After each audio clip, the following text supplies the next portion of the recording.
इस सृष्टि की उत्पत्ति कब हुई तथा यह सृष्टि कब तक रहेगी? ये प्रश्न मानव मन को युगों से मथते रहे हैं। इनका उत्तर पाने के लिए सबसे पहले काल मीन्स टाइम को समझना पड़ेगा। काल जिसके द्वारा हम घटनाओं और परिवर्तनों को नापते हैं, ये कब से प्रारंभ हुआ? आधुनिक काल के प्रख्यात ब्रह्मांड विज्ञानी स्टीफन हॉकिंग्स ने इस पर एक पुस्तक लिखी है, the brief history of time means समय का संक्षिप्त इतिहास। इस पुस्तक में वह लिखते हैं कि समय कब से प्रारंभ हुआ। वह लिखते हैं कि सृष्टि और समय एक साथ प्रारंभ हुए जब ब्रह्मांड उत्पत्ति की कारणीभूत घटना आदि द्रव्य में बिग बैंग मीन महाविस्फोट हुआ और इस विस्फोट के साथ ही अव्यक्त अवस्था से ब्रह्मांड व्यक्त अवस्था में आने लगा। इसी के साथ समय भी उत्पन्न हुआ। अतः सृष्टि और समय एक साथ प्रारंभ हुए। और समय कब तक रहेगा? तो जब तक यह सृष्टि रहेगी तब तक रहेगा, उसके लोप के साथ लोप होगा। दूसरा प्रश्न कि सृष्टि के पूर्व क्या था? इसके उत्तर में हॉकिंग्स कहते हैं कि वह आज अज्ञात है, पर इसे जानने का एक साधन हो सकता है।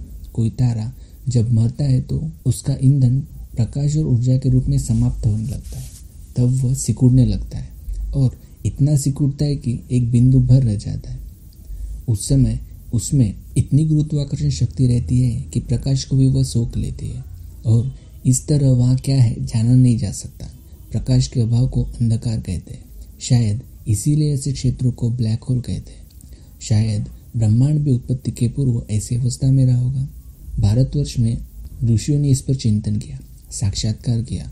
ऋग्वेद के नासिक सूक्त में सृष्टि उत्पत्ति के पूर्व की स्थिति का वर्णन करते हुए कहा गया कि तब न सत था न असत था, न परमाणु था न अवकाश। तो उस समय क्या था? तब न मृत्यु थी न अमरत्व था, न दिन था न रात थी। उस समय स्पंदन शक्ति युक्त वह एक तत्व था। सृष्टि पूर्व अंधकार से अंधकार ढका हुआ था और तप की शक्ति से युक्त एक तत्व था। सर्वप्रथम इच्छा शक्ति के अभाव से वह साम्यावस्था टूटी और अव्यक्त अवस्था से ब्रह्मांड की उत्पत्ति प्रारंभ हुई। इसके साथ ही काल की भी यात्रा प्रारंभ हुई। इस प्रकार काल की और सृष्टि की यात्रा साथ साथ चलती है। हमारे यहाँ ऋषियों ने काल की परिभाषा करते हुए कहा है, कलयति सर्वाणि भूतानि, जो संपूर्ण ब्रह्मांड को सृष्टि को खा जाता है। साथ ही कहा कि यह ब्रह्मांड एक बार बना और नष्ट हुआ ऐसा नहीं होता, अपितु उत्पत्ति और लय, पुनः उत्पत्ति और लय, यह चक्र चलता रहता है। सृष्टि की उत्पत्ति, स्थिति, परिवर्तन और लय के रूप में विराट काल चक्र चल रहा है। काल के इस सर्वग्रासी रूप का वर्णन भारत में और पश्चिम में अनेक कवियों ने किया है। भारत में महाकवि क्षेमेंद्र और पश्चिम में 1990 में नोबेल पुरस्कार प्राप्त कवि ऑक्टेवियो पाज, इनके काव्य काफी दिलचस्प है और काफी रहस्यमय भी। इस काल को नापने का सूक्ष्मतम और महत्तम माप हमारे यहाँ कहा गया है, मीन्स भारत में कहा गया है। श्रीमद् भागवत में प्रसंग आता है कि जब राजा परीक्षित महामुनि शुकदेव से पूछते हैं काल क्या है, उसका सूक्ष्मतम और महत्तम रूप क्या है, तब इस प्रश्न का शुकदेव मुनि जो उत्तर देते हैं वह आश्चर्यजनक है। क्योंकि आज के आधुनिक युग में हम जानते हैं कि काल अमूर्त तत्व है। घटने वाली घटनाओं से हम उसे जानते हैं।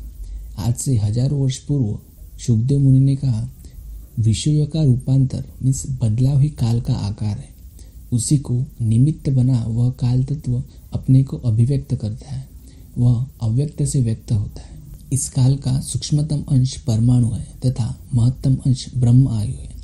इसको विस्तार से बताते हुए शुकदेव मुनि इसके विभिन्न माप बताते हैं। 2 परमाणु मीन्स 1 अणु, 3 अणु मीन्स 1 त्रसरेणु, 3 त्रसरेणु मीन्स 1 त्रुटि, 100 त्रुटि मीन्स 1 वेद, 3 वेद मीन्स 1 लव, 3 लव मीन्स 1 निमेष, 3 निमेष मीन्स 1 क्षण, 5 क्षण मीन्स 1 काष्ठा, 15 काष्ठा मीन्स 1 लघु, 15 लघु मीन्स 1 नाडिका, 2 नाडिका मीन्स 1 मुहूर्त, 30 मुहूर्त मीन्स 1 दिन रात, 7 दिन रात मीन्स 1 सप्ताह, 2 सप्ताह मीन्स 1 पक्ष, 2 पक्ष मीन्स 1 मास, 2 मास मीन्स 1 ऋतु, 3 ऋतु मीन्स 1 अयन, 2 अयन मीन्स 1 वर्ष।